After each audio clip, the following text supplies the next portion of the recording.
So, as I sort of promised, if you saw any of the podcast, the wrestling stuff I did last week, we are talking about eSports again, and the fact that this past week, Tuesday through Friday, we had the first week of the ELeague, which arguably is the most high-profile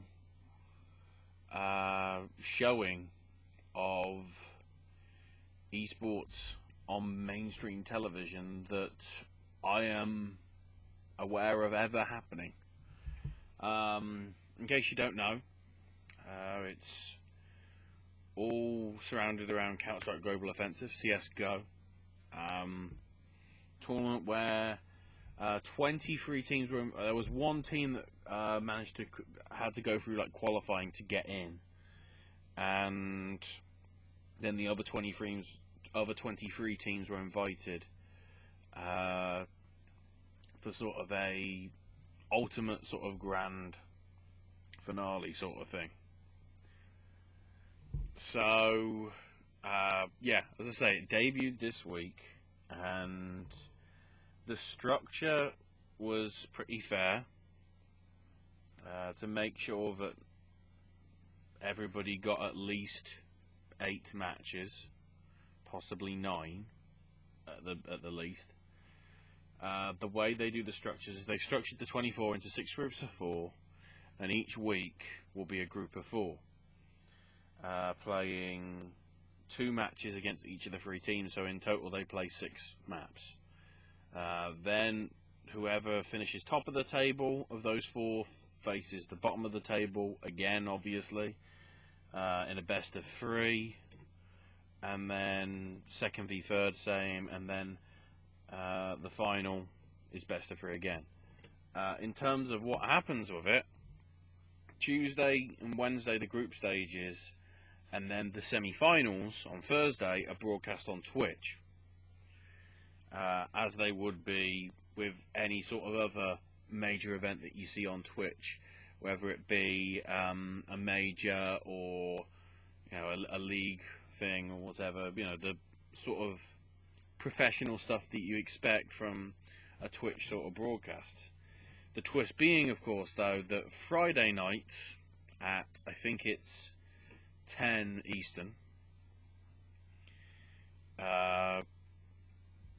it's broadcast live on TBS. So, as I say, it's probably the biggest platform that eSports has ever had. On a station which, I mean, it is on basic cable, so people still have to pay for it, but it's not like it's just on a very specialist channel like it has been in previous bits. I know they did show some of the stuff online and on mainstream television over here when they had the League of Legends 2015 championships. I think it was like the quarterfinal stage or whatever, happening in London. But really, a lot of people were saying, because of the way that they were presenting it, and it was a very sort of talking down to people presentation, there was a lot of people who were going, yeah, we're not fans of it. So it comes with great surprise, but also great joy, that the ELeague is very, very impressive. Richard Lewis, the host, he's been around the scene for a heck of a long while.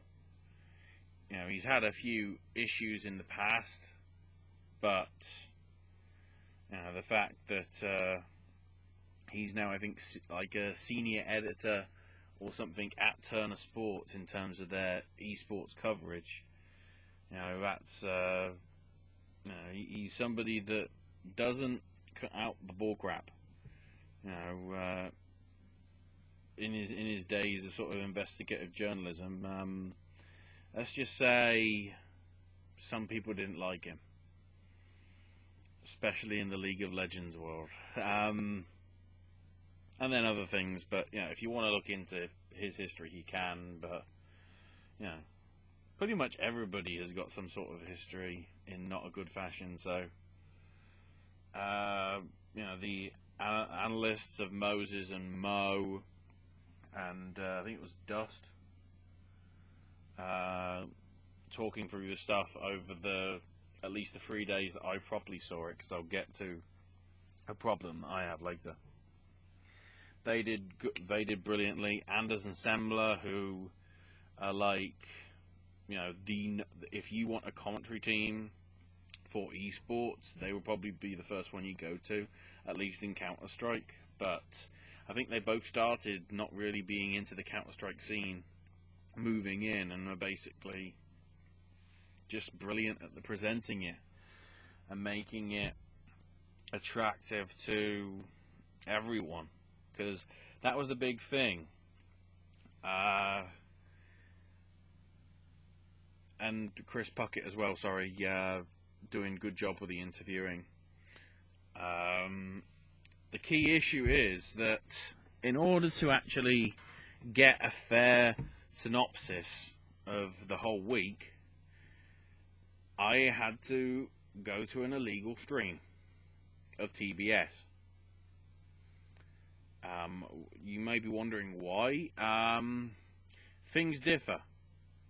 Friday, Twitch gets the observer's view only, so it doesn't get a shot of the audiences or anything and their reactions, unless you go from the far shots when they're in commercials for television. You just get the feed of what the observers, the people that are monitoring stuff to make sure nothing wrong is happening, and the people that are basically trying to get the right angles at the right time for the presentation. It's them that's you're seeing the viewpoints from, really, during the game. That feed is on Twitch, sort of as a bonus, because the idea is it's supposed to be a second screen experience of the stuff on TBS. This would be nice if I could watch it, because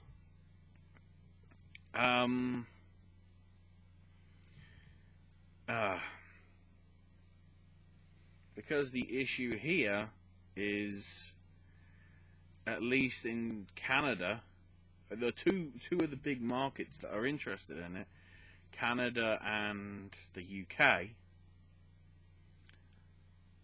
don't get it in any way, shape or form.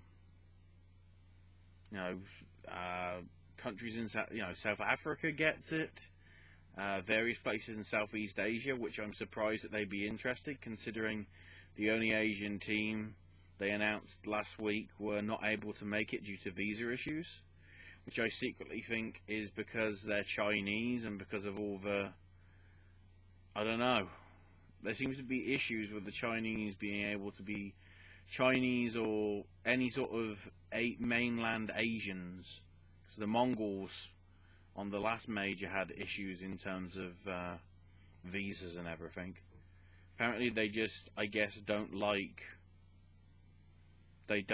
those sorts of teams actually going there. Australia, they're okay.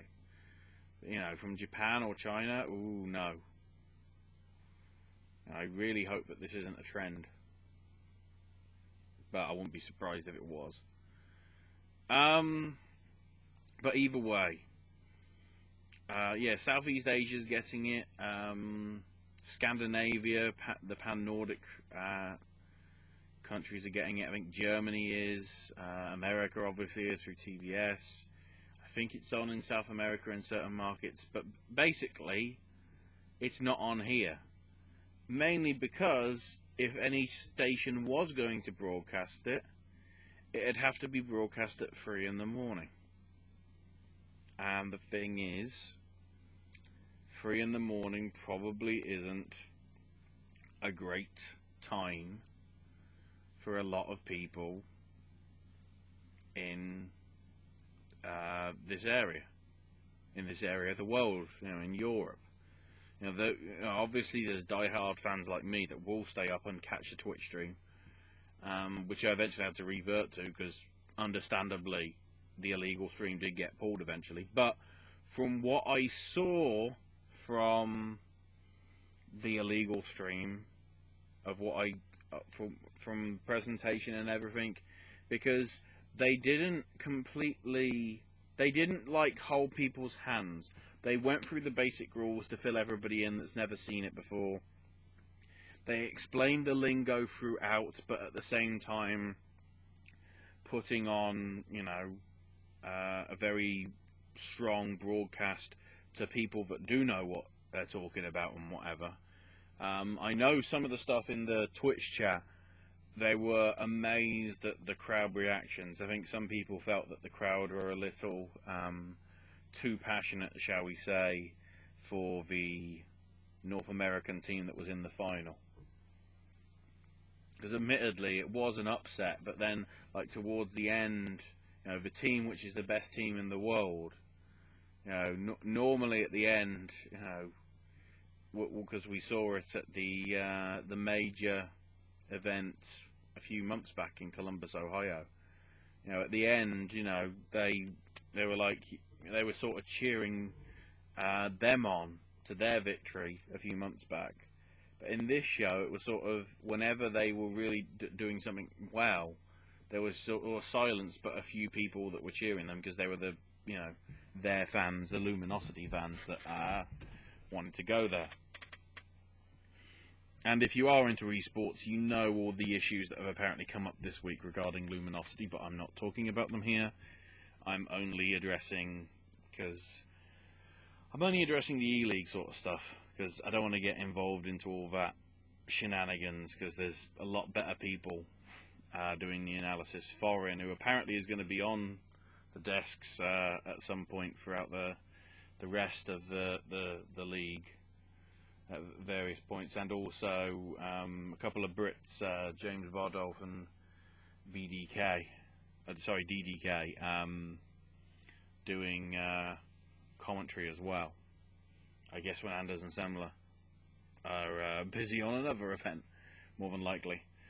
But overall, the arena that they've got looks impressive. The presentation was very strong. They didn't dumb down too much. They just ran through the basics, and then, when needed to, explained it in the flow of the match, but also, going through like the details of what they're doing, even to the expert people that have been playing for years. Trying to get in the heads of the players and whatever, and they're playing. Certainly on the actual day when they're on mainstream television. To a lesser extent on Twitch, because obviously most of the people watching on Twitch are watching traditionally.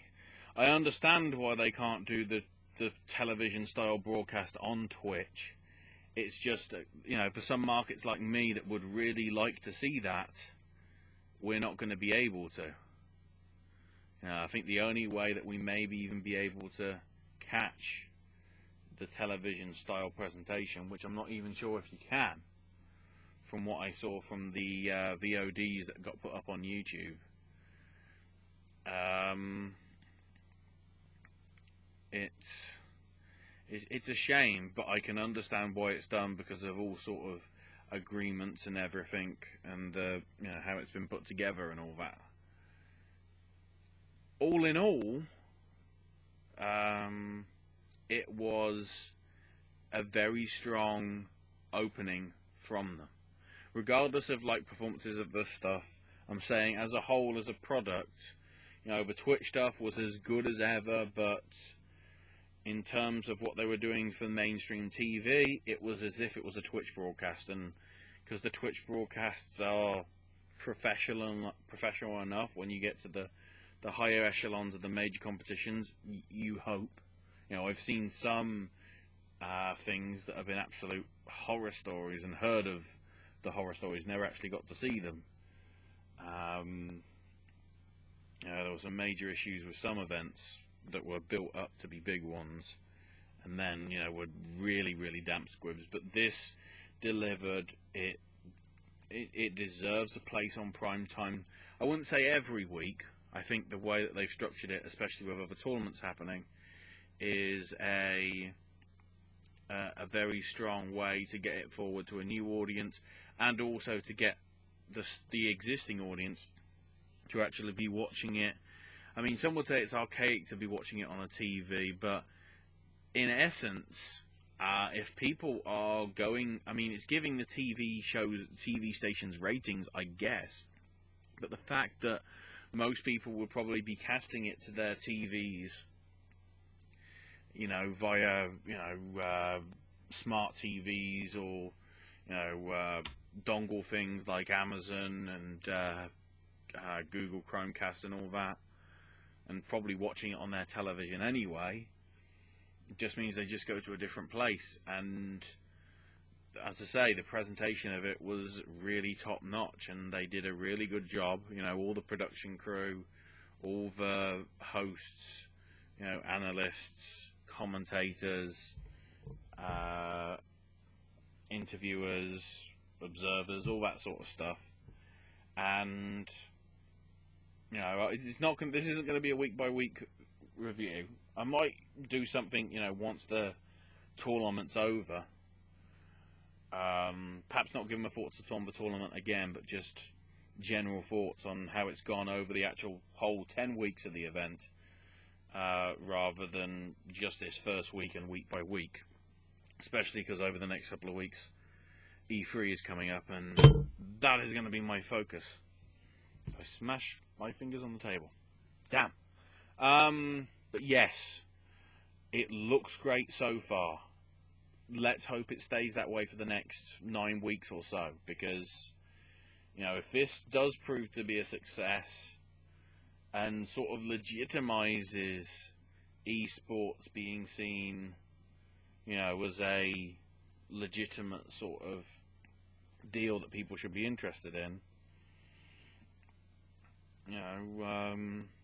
and considering as well this week that I've seen Overwatch tournaments. The game has technically been out for 1 week, and there's already some sort of grand tournament that happened this weekend. It's only been out for 7 days, if that, and that's already getting the eSports treatment. I think some of the things are getting eSported too soon, but if we can get the mainstream media doing the right games, as in not League of Legends, because then again, well, League of Legends would be popular, but